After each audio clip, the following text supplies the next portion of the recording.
ఆదర్శ పట్టణంగా తీర్చిదిద్దడమే లక్ష్యం. 161 కోట్లతో శాశ్వత త్రాగునీటి పథకాన్ని పూర్తి చేస్తాం. 146 జీవో ప్రకారం ఎన్ఎస్పీ స్థలంలో అభివృద్ధి పనులు, పుర ప్రజలకు మౌలిక వసతులు కల్పించాలి. దోమల నివారణ చర్యలు చేపట్టి ప్రజారోగ్యాన్ని కాపాడాలి. ఎమ్మెల్యే జీవి ఆంజనేయులు వెనుకొండ పట్టణాన్ని అభివృద్ధి పథంలో నడిపించి రాష్ట్రంలోనే ఆదర్శ పట్టణంగా తీర్చిదిద్దడమే తన లక్ష్యమని ఎమ్మెల్యే జీవి ఆంజనేయులు అన్నారు. వినుకొండ మున్సిపల్ కౌన్సిల్ హాల్లో చైర్మన్ డాక్టర్ దస్తగిరి అధ్యక్షతన జరిగిన సాధారణ సమావేశానికి ఎమ్మెల్యే ముఖ్య అతిథిగా హాజరయ్యారు. ముందుగా ఎమ్మెల్యే జీవి ఆంజనేయులకు చైర్మన్, కౌన్సిలర్లు, మున్సిపల్ అధికారులు అందరూ పుష్పగుచ్చాలతో ఘన స్వాగతం పలికి శుభాకాంక్షలు తెలిపారు. సమావేశంలో 29 అంశాలను కౌన్సిల్ ఆమోదించింది.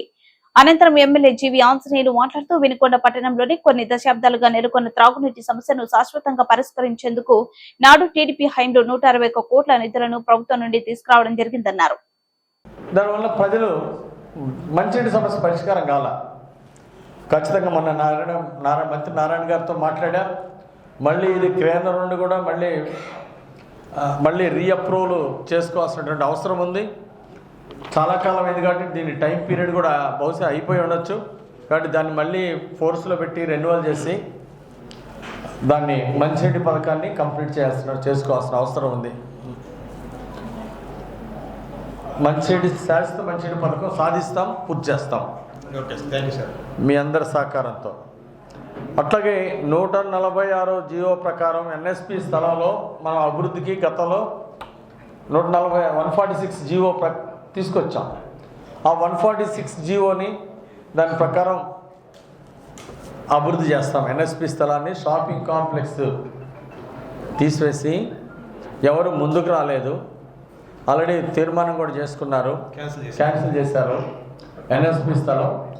అప్పుడు ఎన్ఎస్పి స్థలం ఏ పర్పస్ కోసం అయితే మనం స్టేట్ గవర్నమెంట్ నుండి తీసుకొచ్చామో 146 జీవో, ఒక స్టేడియము, పార్కు, గుర్రం జాషువా గారి లైబ్రరీ, షాదీఖానా, టిటిడి కళ్యాణ మండపం, ఇవన్నీ కూడా మనం బీసీ భవన్, ఎస్సీ భవన్, ఇవన్నీ కూడా మనం బ్రహ్మాండంగా నిర్మించుకోవాల్సినటువంటి అవసరం ఉంది. దానికోసం ఈ 146 జీవోని ఖచ్చితంగా అమలు చేయాలని నేను అధికారులు కోరుతున్నా. అట్లాగే పురపాలక సంఘంలో కూడా దీన్ని ముందుకు తీసుకెళ్ళి ప్రజలకు ఉపయోగపడే విధంగా ఈ ఎన్ఎస్పి స్థలాన్ని తీర్చిదిద్దాలని చైర్మన్ గారిని, కౌన్సిల్ మెంబర్లందరినీ కూడా నేను కోరుతున్నా. తప్పనిసరి చేస్తాను సార్. అండర్ గ్రౌండ్ డ్రైనేజ్ కూడా మనకి ఆవశ్యకత ఉంది.